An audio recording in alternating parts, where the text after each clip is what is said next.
Hi guys, Squally here, and welcome to another episode of This May Contain Nuts. Again, just want to say massive thank you for all of you for sending in questions. I've got quite a few to go through. This is great. We've got at least enough for a few episodes as it stands, but do keep them coming. Now then, we are in Klagenfurt am Wörthersee. I have no idea if that's how you pronounce it. I'm in a DEF. This is an Oaha DEF mod, and I've kept it quite simple, as you can see. Not overly sort of, you know, Christmas treed it in quotes, because today we're going to do it a bit of a workhorse run. This is squirrel fuel on the side, but we're actually going to take some milk today. So let's start this thing up. Let's get inside. Reset my tracker up. It's 8 AM, as you can see. Outside, it's still pretty dark. I have the Autumn Late mod running now because, well, I don't know about where you live, but in the UK, we got battered by some storms recently, and quite literally, it's blown all of the leaves off the trees. So I thought, you know what? Look at that sunrise. Look at the trees now. I thought, you know what? Looking outside, there aren't any leaves left on the trees here, so time to engage late autumn mod. I suspect in a few weeks' time we'll be engaging the. I thought this had a sat-nav on it. Apparently not. I swore this had a built-in sat-nav. Okay. Maybe it doesn't. Are you gonna let me out, bro? Come on, I reviewed your Renault! Why would you... Why would you not let me out, Mr. Renault driver, when I reviewed your mod? Kappa. Although, that's not a Magnum. Maybe he's a bit jelly because I didn't review him. Who knows? So, the pickup point is just around the corner. We're gonna attach up to some milk, and then we're going to head off, and I'll start reading out some questions of This May Contain Nuts, which I must say I'm quite enjoying. I hope you are too. It's quite an interesting thing. Some of the questions I'm getting are pretty interesting. They make me sit there and scratch my head and go, blimey, I need to think about that one. Which is good. It's a good thing. Oh, there's a plane taking off. Wow. I didn't realise we were right next to the airport. Okay, this should be it here. There we go. That's the container right ahead of us. Whoa, that stops a bit early. Brake sensitivity for the wind. There we go. So we're going to go from Klagenfurt to Ostrava, up here in the Czech Republic. So it's about 500 Ks, which is, you know, a pretty reasonable distance, I think. We should be able to do that in one day. Get through a few questions. What the heck is that? Some giant wooden crate. I'd love to know what's inside that.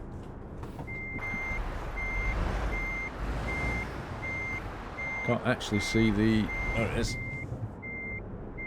I tell you what, I like the engine sounds, the engine audio on this DEF. Sounds really nice. Right, there we go. That looks more like a beer trailer than a milk trailer, don't you think? Feld Schlochten. That definitely looks more like a beer to me. Alright, let's hit the road. We're gonna have to leave the sat-nav on there, I'm afraid. I swore I picked the engine with the built-in sat-nav. Never mind. Actually, I think we're going past the mechanics. We could always try and switch it out. It was an interior option, I remember choosing it. Let's get out of here. Lights just changed. Okay, looks like there's no auto shut-off on the indicator, unless I didn't turn the wheel enough. That's going to catch me out. I do rely on the auto shut-off on the indicators. In cars as well as trucks. That's a lovely winter's morning. Not much going on in the sky either. Yeah, we're going right past the mechanics. How convenient.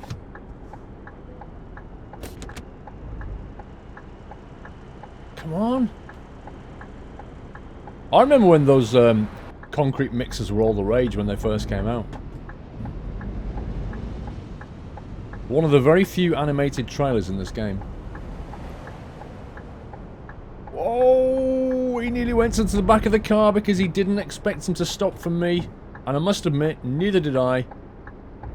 neither did I expect you to stop for me. What is going on with this crazy AI? I think he might have stopped because the lights changed. He nearly went into the back of that car, though. No, not this one. I think the garage is next to us. Yeah, it's on the next one.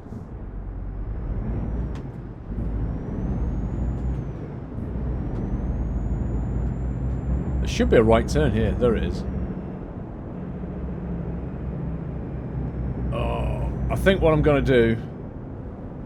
I can't bother reversing back out again. I'm going to do a scumbag squirrel on it.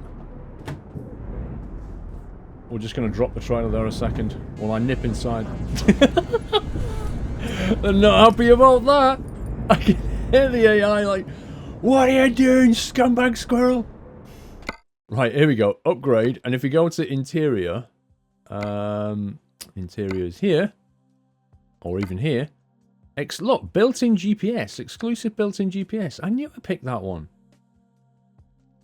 That's so weird.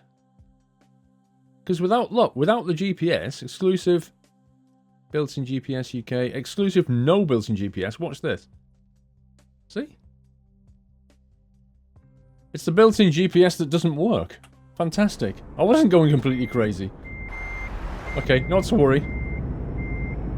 I'd rather use the truck one built in if I can. Okay, bro, I'm coming back, don't worry. Flipping heck. Alright, settle down. Flatten your battery. I must admit, it would make me quite annoyed as well if somebody else did that. Alright, we're moving. Jeez. Oh, it's you! It's you! You're having a bad day. Anyway, let's get on the road, shall we? Start asking and answering some questions. Look at the skyline ahead of us. It's quite nice. Traditional, like, architecture in the distance there.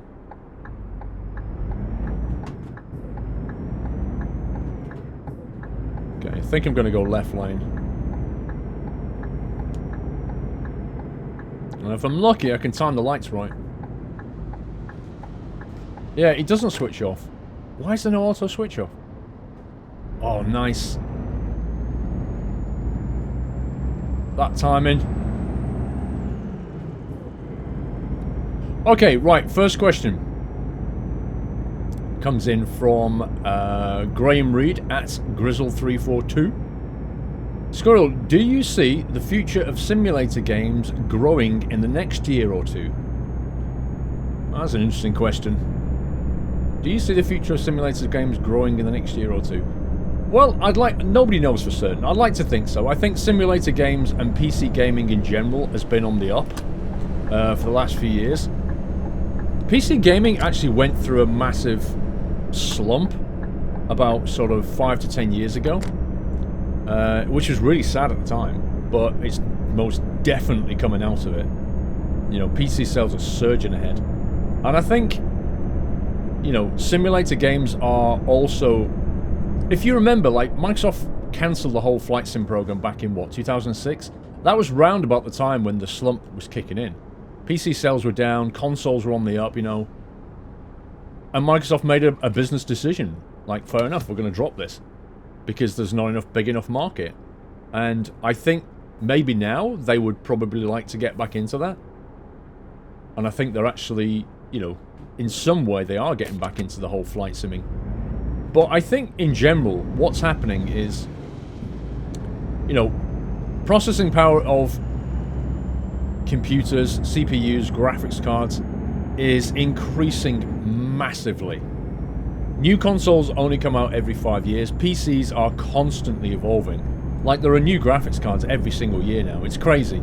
You buy a PC and in 18 months' time, it kind of feels like it's outdated. That's the kind of pace we're dealing with on PCs. It's properly insane. But along with that, it means that the available computing power is unbelievable. Like, every year it's just increasing by significant amounts. And what that means is that simulators, you know, do require a lot of processing power, be it just CPU power to calculate lots of things, or physics power to calculate, you know, crashes or the effects of wind going over a wing surface. And then you've got the whole kind of, what, you know, when you look around, the scenery, the drawing. There's an awful lot that needs to be done to make a simulator a good simulator. Be it a flight simulator or a truck or a car racing. I mean, you've seen the graphics on Project Cars, right? And the physics on Assetto Corsa, like, they are very, very good simulators at racing. And I think, you know, that's definitely on the up. PC processing power's on the up, PC sales are on the up, and naturally coming with it is the simulator market. I can't see it going down for quite a while. And also, there's, you know, if you think about the bigger picture for a second, there's a general, like, when gaming started, well, electronic game, not gaming, when computer gaming started, when it started out in the arcades and then like the home console and then you had the home computing revolution, you know, people, it started with the young people, as it always does. Like, new things generally do start with the young people. They're quick, they're easier to adopt, quicker to adopt things, and more easily accepting of new technology. And they adopted those systems and started to play games on them. Those people are growing up. They're growing up all the time. And, you know, currently the people... What's going on here? The people who were there at the start of the kind of gaming revolution, they're growing up as well. And those people are perhaps in 40s, 50s, 30s, somewhere around that mark. Not 30s, probably 40s and 50s, I think, is roughly where they would have been if they were playing games as a young person or a teenager, or perhaps early 20s, which is probably the people who adopted it back then. I have no idea what's going on. Oh, I see. Oh my god. What happened to his trailer? Look at the guy's trailer in the tunnel. I think I'm going to have to go around this. I can't see the AI sorting this out. And it won't go...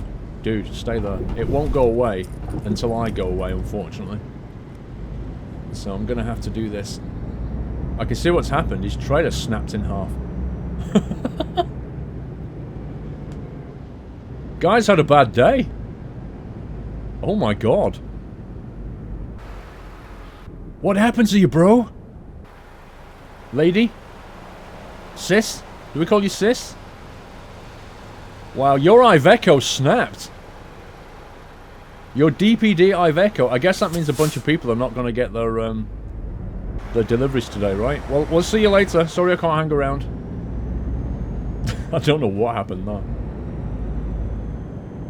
What I'm trying to get at is, with the whole age thing, is that the age spread of gaming is increasing so that it completely saturates the entire age spectrum.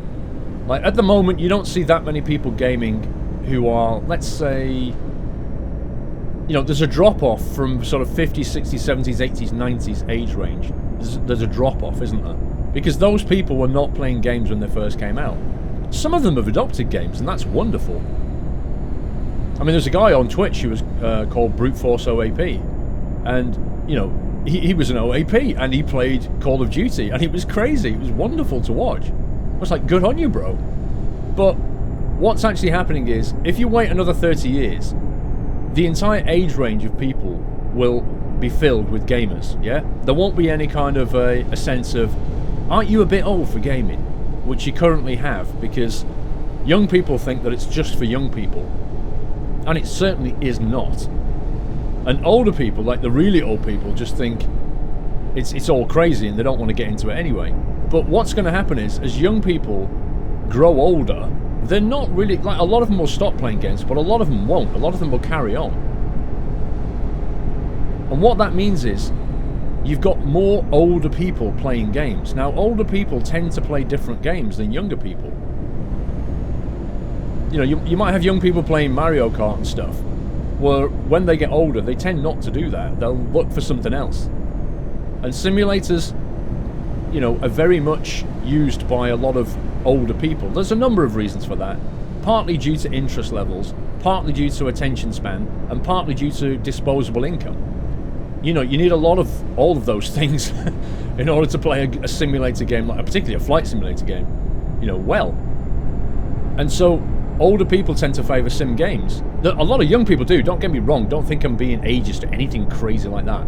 I'm just talking in general terms. Older people will play different kinds of games, and they do tend to favour more thoughtful games rather than, say, shooters. I am generalising, but, you know, you get the point. What I'm trying to say is there will be more people in the next 10 or 20 years. There'll be more older people, an increased market for simulators. That's what I'm trying to say here. There'll be an increased market for sims. And because of the way computing is going, I think that simulators are on the increase and will continue to be on the increase for at least, well, the foreseeable future. And consoles are, you know, they're going to struggle in a way. They're going to come out every 5 years, and every time they bring one out, they're already 2 to 3 years behind a PC. So I don't know how they're going to solve that problem. Maybe they've talked about network computing, you know, they've talked about that. Remote processing power, maybe that'll be a thing. Who knows? But for now, I think PC is going to do pretty well. I hope that answers your question, Graham. It was a very long answer.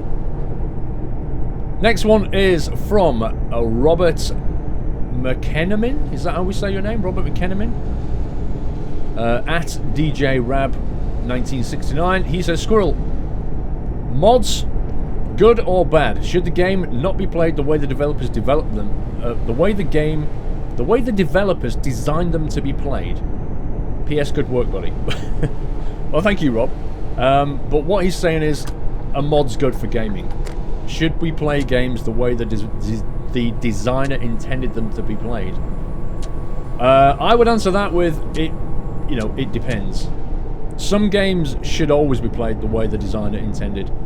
For example, if you play a shooter, yeah? If you play a shooter like, say, Battlefield, you know, you want a level playing field for everybody. You want everybody to be playing on the same maps, with the same guns, with everything, you know, so that it's all equal, so that it's then down to skill level. That's what you want. If you're talking about simulator games, then the answer is very much different. Simulators, by their very nature, often rely on mods. Flight Simulator is a classic example of a game, if you like, in quotes, that relies on mods. Without mods, it would be dead in the water. It needs them. It requires third party to develop planes for it, to develop maps, to develop texture mapping, to, you know, just clouds. It goes on and on. Euro Truck Simulator would have probably been dead in the water quite a while ago had they not allowed modding. Modding has massively increased the longevity of this game. If you think about the rate that the developer has actually released content for the game, albeit, you know, they've done a good job, it still wouldn't really be enough to keep people playing month in, month out. But mods keep it all fresh. Mods move the goalposts forward. I mean, just look at interior accessories. I suspect SCS would have never done that, only for the fact the modding community already did it. Some of the mods you could get allowed interior accessories, and then they just thought, well, that's a good idea, why don't we just make that a standard thing? And they did. But, you know, with other games, no, modding's just an entirely bad idea. But then you could say, well, look at Skyrim, yeah? Skyrim's an interesting example. Skyrim's like an adventure game, like an open world adventure game, where you can pretty much do what you like. You can play through the main plot line, you can do lots of side quests, you can go around, have equipment, and then they allowed modding, as they have done with Fallout 4. And then along comes the mod authors who start to create wonderful armor for you to buy and wear, or just completely crazy mods, sometimes very, very rude mods. You know, the classic Skyrim mod is the almost naked woman. That's the way that's the way modding goes, unfortunately, with these games. But a lot of great mods are out there, and a lot of new adventures are being built. New adventure packs for things like Fallout, and they're all for it. Like Bethesda are just completely 100% behind the mod community. They're like, yeah, go for it. You know, we even create a workshop for you to sort of publish your stuff.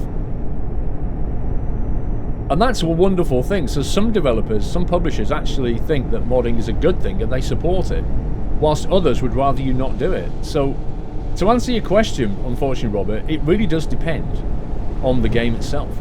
There's no simple answer to it. You need to look at the game and say, would this be a good idea or not? Should we allow it or not? Companies like EA pretty much publish everything without modding support. That's the way they do it. Maybe that's because of the kind of games they make. Maybe it's because they want to sell you DLC and don't want you to have mods. Who knows? Maybe if EA got into Sims, they'd allow modding. I don't know. That's an entirely different question. Next question, James Harris, at JPH2122. Hey Paul, what motorbike did you used to own? What motorbike did you used to own? I'm going to pair that up with a question from Patrick Johnson, at That Welder. What is the story behind your first motorcycle? Right, so let's take this one. Let's take those together. My very first motorcycle was a training motorcycle. It was a Yamaha RXS 100. It was a 2-stroke, 100cc. And I think my wife's brother still has it, bizarrely enough. I think he still has it. He's been going to work on it. It's quite old now, but it's unbelievable workhorse. I bought it brand new, and, well, rather my mother and father brought it brand new when I was 17. I learned to ride on that, I trained on it, I did my test on it, and then I went to Sheffield University on it, and it did me proud until I upgraded. The next motorcycle I got, and why did a motorcycle? You may wonder why I got into motorbiking. A couple of reasons. Firstly, it was something my dad did, and, you know, I remember riding on the back of his bike when I was younger. And secondly, it was a cheap form of transport. I couldn't afford a car. I wanted to be able to get around at university. I went to uni, and if you've ever been to Sheffield, you'll realise that Sheffield is actually like a giant basin. It's everywhere you walk in Sheffield is not on level ground. It's pretty much a steep hill, almost everywhere apart from the town centre itself. So when you go into lectures, it's up a hill. When you're going back to your halls of residence, it's up a hill. It's like, oh my god. Some people walk, some people did a motorcycle, some people did a push bike. I chose for the motorbike route. These days, I think there are a lot of people going on scooters, whereas I've never really been a massive fan of scooters. I've always preferred motorcycles, but that's a personal preference. And I decided I wanted to get a motorcycle, so I learned to pass my test. Learned to drive, passed my test, and then drove my motorcycle until eventually I went down to Warwick when I took a year out, like an industrial placement year out, and it was no good. I needed a car at that point, but I was earning money. I was on an industrial placement for a year, and I was earning money, and I basically drove a car at that point. And then when I came back to Sheffield, I couldn't afford the car again. Lol. So I got a motorbike again. So this time I got a Suzuki. Was it a Suzuki 250cc? I can't remember the exact model. It's a Suzuki 250. I got, but I can't remember the model. That had loads of fairing. I had lots of problems with that, like rusty exhaust, because it was, you know, second hand. I did a lot of repairs on it. The generator went. That cost me £250. It was a bit of a pain. Eventually, I went back to a cheap car in my final year. Then I went and later on I got a Honda CBR 600. That was a good bike. So that was the biggest bike I'd had up until that point. Honda CBR 600 was pretty fast. And it took a while to get used to because there's a lot of engine power under that, a lot of power. And you need time to get used to it. Otherwise, you'll pretty much kill yourself. It's sad, but it's true with motorbiking. It's crazy how much power you've got at your disposal on the bigger bikes. After that, I got rid of the motorbike after a while. Family life kind of kicked in. And then I ended up getting a job in London, and I was living in Harlow at the time, and I just got fed up of trains. I got utterly fed up of getting on public transport. I couldn't stand it. It was packed, it was late, in summer it was sweaty. You know, it was just, ugh. So I decided, you know what, I'm going to commute on a motorcycle. And I worked out I could pretty much commute quicker than the train anyway. And it was much more convenient. Even if I was driving into London, it was much more convenient. So I started with a Kawasaki ZX6R, I had a few of those. I changed it every year, I think it was. I was putting about 10,000 miles a year on it.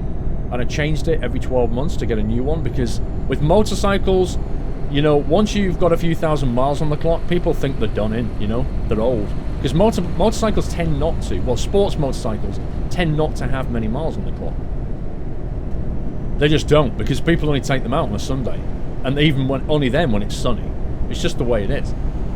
So I used to sell them about 8 to 10,000 miles and get the next model. I did that, and then I got a 636, was like Kawasaki's ZX6R, went to a 636, which wasn't a 600cc, it was actually 636cc, but stayed in the same insurance group. And then I went to BMW after that. I went to a BMW R1100S, which was a twin pot 4-stroke motorcycle, pot sticking out each side, and I have to say I didn't love that bike. I didn't like it. It wasn't me. Wasn't me. I kept it for about 12 months and I just thought, I've had enough of this. The pots sticking out the side were no good for commuting. You know, trying to get in between lots of cars in London was difficult. So I traded it in and I got a Honda Fireblade, and that was an absolute monster and a beauty of a bike. What a machine that was. I'll never forget the day I picked that thing up. That was just an incredible drive. The most planted bike I've ever driven. Just so powerful. It was actually the last of the Fireblades that... Basically, the guy that originally designed the Fireblade, I can't remember his name, he's a Japanese chap. It was like his swan song. It was his last Fireblade before, as a chief designer, he handed over to somebody else. And it was basically everything he'd learned about Fireblades all wrapped up into one. And it was just an amazing, like, piece of art almost. It was incredible. And I had that for a couple of years, and it was beautiful, commuted in it. And then what started to happen was I started to get like backache and wrist ache and stuff. I don't know. It was just sports motorcycles weren't for me anymore, basically. I'd done a lot of, you know, just being on it every single day, 5 days a week, year in, year out, had taken its toll. So I decided I wanted something a bit more upright. So this time I went back to BMW. After doing a lot of research, I went back to BMW and I bought a R1200 GS. And the R1200 GS is like an upright bike. It had heated grips on it. Had a box on the back, like you can get like a side boxes, which I don't like, and you can also get a box behind you to put your stuff in. So I had a box on it, and it's a 1200cc twin, and it's just the most amazing machine to drive. It's a shaft drive. You turn the throttle, and it doesn't matter what speed, what gear, it just goes, you know? You can pretty much almost ride it over anything, although they do make an adventure version of it. The adventure version has like spoked wheels and like bigger suspension for more travel for off-roading. And that's what Charlie Bowman and Ewan McGregor went round. Remember the series they did? They were R1200 GS Adventures. That's what they did. They're perfect for all-terrain. But mine wasn't the adventure. Mine was more the kind of... how did they phrase it? If you want to go driving all around Europe or something like that, that's the bike you take. As long as you're on roads, that's the bike you take, because you can go anywhere on it. It's just an amazing machine, and I was very sad to have to sell it one day. But I had to, because I moved to Chelmsford, and I didn't motorcycle into London anymore. The train was quite quick from Chelmsford. And yeah, I was like, well, this is just sat in the shed now. This is pointless. Having it sat in the garage. I need to sell it, so I did. And I've not motorbiked since. It's been a few years. I've not been on a bike since. I'd very much like to get back into motorbiking, but if you're not commuting, if you have no purpose to it, I don't like just getting a bike and going out on a Sunday and just pottering around on my own. I'm okay doing it with other friends, like with other people who are passionate about motorcycling, but I'm not doing it on my own. So for now, at least, I don't have a motorcycle. And that is a very long answer to my story of motorbiking. So there you go, that answers that one, hopefully. Next question from Jairus Sam, at Jairus_Sam. He says, could you please, and by the way, Jairus, don't mention me in your tweet, please. Please don't do that. He says, Could you please upload your streams on YouTube? I live far away, so I can't catch them. If not, then why? The simple answer to that is no, unfortunately. I'm not going to do that. That is a lovely, lovely view. Cracking view. I'm not going to upload my streams to YouTube. Firstly, there's no point. Twitch will record all of my live streams anyway. They're all available for 2 months before Twitch deletes them. If you go to my website, squirrel.tv, it will always show you the last 5 streams and the last 5 YouTube videos. So squirrel.tv is a great way of just looking at the last stuff I've done. I totally understand where you're coming from. You live far away, you know, wrong time zones, all that. I get that. But you don't need to watch them on YouTube. Twitch has a perfectly good recording system. The other reason is that I like to keep my YouTube channel as a place where I create and edit content specifically for YouTube. So I create, you know, fully edited content where I talk to you. That's what it's about. With Twitch, I'm not just talking to one person, I'm talking to a community. And they talk back and I respond to them. And it's wonderfully interactive. But it doesn't sit well on my YouTube channel because my YouTube channel is watched by people who expect me to talk to them, as in you right now. Wow, that was bad change, wasn't it? And that's why there's no point. It'll just pollute the channel. People won't like it. There's no need for it, and it will just pollute the channel, and I don't want to do it. I will occasionally upload some highlights. If something really funny happened on the live stream, occasionally I'll just package it into a small 2-minute video, chuck it up onto YouTube, because I think you guys will enjoy it. It was something funny that happened. But other than that, I won't be doing it. Some streamers upload all their stuff onto YouTube, and that's fine if that's the way they want to go. It's their channel, they can do what they like, but that's not what I want to do. And I hope you understand, but there is generally no need to do it either, so just go to squirrel.tv and have a look. You'll see what I mean. You can see the last 5 VODs there. Just click on one and it'll just start playing.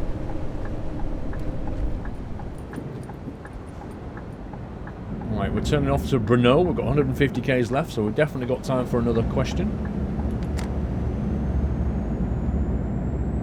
This comes from Dave, at DaveMabbott1984. He says, "Hey Paul, why don't you play any workshop scenarios on Train Sim 2016? Interesting question, Dave. Why don't I play any workshop scenarios? I think a lot of it comes down to... There's 2 reasons, I think. One of them is time. I don't have time to sort of sit there, look through the workshop, trying to find good stuff, download it, install it, see if it's any good, and then make a video on it. That's the first thing. It's just a time thing. I know workshop stuff is rated, and I could look for the rating system, but it still takes time to go through it all. And secondly, and this is probably feeds into the first one, you know, Dovetail and Just Trains tend to release a lot of commercial content anyway, quite frequently. Certainly enough to keep me busy. And there are plenty of scenarios that I have just not done. Like, if you just look at just one package that's come out of Dovetail or Just Trains, chances are I have not done all the scenarios for it yet. Uh-oh. I need to bully my way in here. Wrong lane! So, whilst I've still got plenty of stuff to do from Dovetail and Just Trains, which, let's face it, people want to see, because they want to know. It's a purchasing decision thing. With the workshop, they can go there, they can look at something and go, oh, I'll try that. It doesn't cost anything. They can try it. They go, nah, I don't like it. Delete. Whatever. When it comes to Just Trains and Dovetail, because it is a cost involved, people want to know, like, is this any good? Like, if I review it, it actually helps them with the purchasing decision. So, whilst they're making enough content that's purchasable, I think I'll just carry on covering that stuff. And if I kind of run dry on that, then I'll start looking at the workshop. So, hopefully that answers your question. Next question is from Suffolk Blue, at Matt Wurr. I think that's how we say your name. Hey Paul, hope you're well. Which game have you played has disappointed you the most, and why? Oh, wow. That is a hard question to answer. I mean, jeez. Just trying to think about how many games I've played. I'm trying to think of the ones that disappointed me. The problem is that the games that disappointed me, I probably tended to just uninstall fairly quickly and move on. I think in recent times... Wow. In recent times, Battlefield 4 was a disappointment. You know, Battlefield 3 was... I sunk a lot of time into Battlefield 3. Until the hackers came, mostly. Same with DayZ when the hackers came. Actually, DayZ release was a pretty big disappointment, I think. But yeah, certainly Battlefield 4, there was a massive amount of expectation around it. And for some reason, like, we expected all the netcode to be rock solid. And it just wasn't. It was broken from day one. It was such a disappointment. Like, you're just rubber banding and shooting people around corners, and you're like, what are you doing? You've had Battlefield 3 to get all of this right. How can you mess it up on 4? Having said that, Battlefront just came out, and it looks like the netcode's pretty solid, so fair play, they've managed to fix it in the end, but I think Battlefield 4 recent memory was a bit of a disappointment. But there are lots of games that have been a disappointment. I think, you know, I didn't get caught up in the whole SimCity debacle at the time. Like, City Skylines was a good release.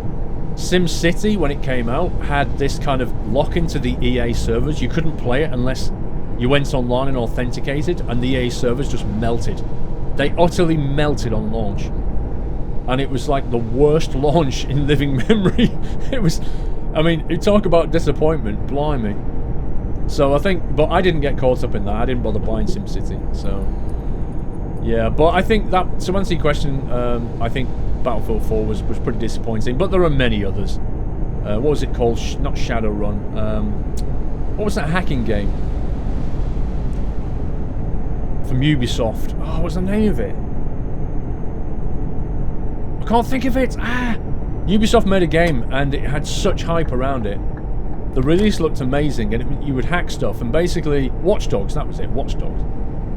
That was a massive, massive disappointment. The whole hacking in that game was nothing like the potential that it could have been. And people just generally used hacking to, you know, change the traffic lights to green while they were driving. It was like... And when you did do something, like to get into this building, there was no challenge. Like, you stand outside the building, you'd look at it, and you'd see it would literally glow the control unit boxes and the cameras at you. It would make them flash on the screen going, here, you need to go here. And then it would kind of glow the cabling between them, so it'd be like, and here's the next box, and here's the next box, and there's the camera. It was almost like going, press Q, now press W, now press E, okay, you win, you've hacked it. It was like that. It's the most unsatisfying game. I mean, even things like Fallout 4 and stuff, like when you're hacking into saves and things, there's like a, you know, in Skyrim, there's a challenge there, isn't there? You got this little lock-picking thing, you can snap your lockpicks. It's not particularly difficult, but it's a bit of a challenge, particularly if it's a hard difficulty safe and you're not very skilled up. You've got to get it just right. Take a bit of time. With this, it was just like, press A to win. Yeah, okay, you've won. Rubbish. So, Watch Dogs was a bit of a disappointment as well. What are we on? 46k's left. Can we get another quick question in? How about this one? Luke Heath. Nope, not that one. Yeah, let's do Luke Heath. Luke Heath, at DJ Dude E. Is that enough E's? I'm not sure. Hey Paul, will you be streaming when you test American Truck Simulator? Will you be streaming when you test American Truck Simulator? So I'm not sure what he means by that, but I'm going to answer it very simplistically. I will stream American Truck Simulator, and I will make American Truck Simulator videos when SCS allows me to do so. Yeah? Currently, American Truck Simulator is in development, and it's in closed beta with an embargo. So the whole thing is still very much under an embargo. Anybody who's currently testing American Truck Simulator is not allowed to release pictures, videos, streams, talk about it. It's a closed beta. It's a trusted beta. If it moves onto an open beta, then we would be allowed to sort of publish content, but currently under a closed beta, nobody's allowed to. So if and when SCS release the embargo, that's when you're going to see me stream it. That's when you're going to see me make videos on it. Until then, we all have to just sit tight and wait. And it's the same thing on the release day. I swear the most commonly asked question on my stream is when is American Truck Simulator out? And nobody knows. There is no release date.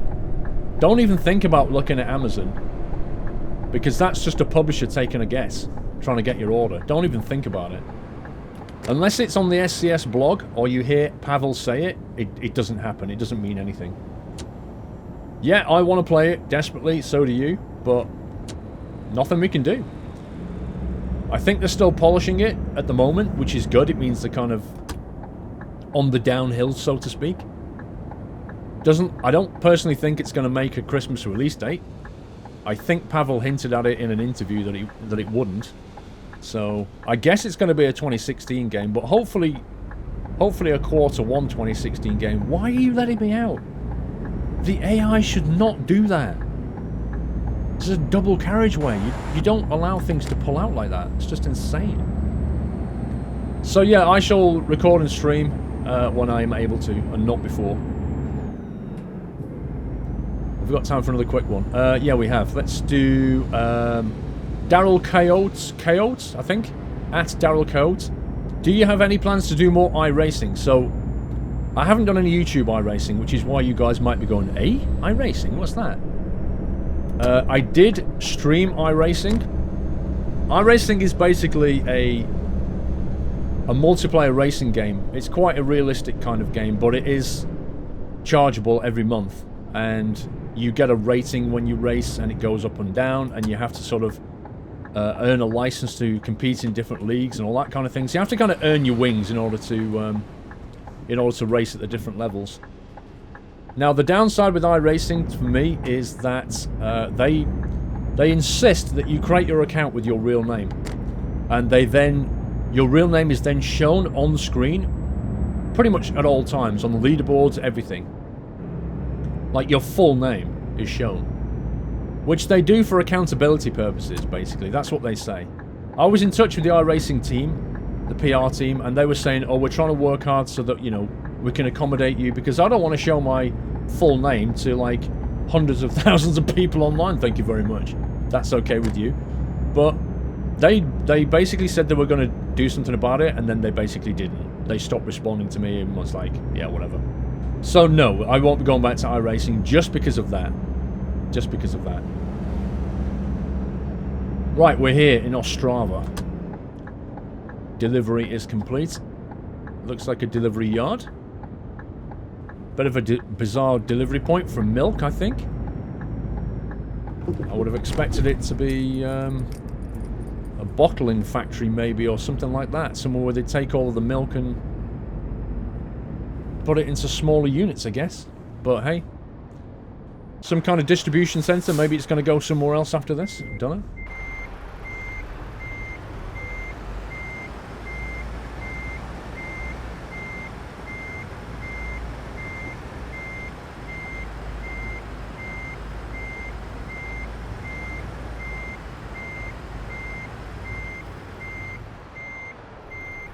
Is that going to ding on me or not? Yes, it is. I thought it was going to go scumbag on me. But it didn't. Right, 500 kilometers driven. Time taken 9 hours, 13 minutes. Doesn't feel like it, does it, guys? Doesn't feel like 9 hours. 48, king of the road. Nice. That was an enjoyable little journey. We are in Ostrava. Answered a whole bunch of your questions. Engine off. That is it for another episode of This May Contain Nuts. Thank you very much for sending in your questions. I hope that was interesting for you. And until the next episode, guys, take care.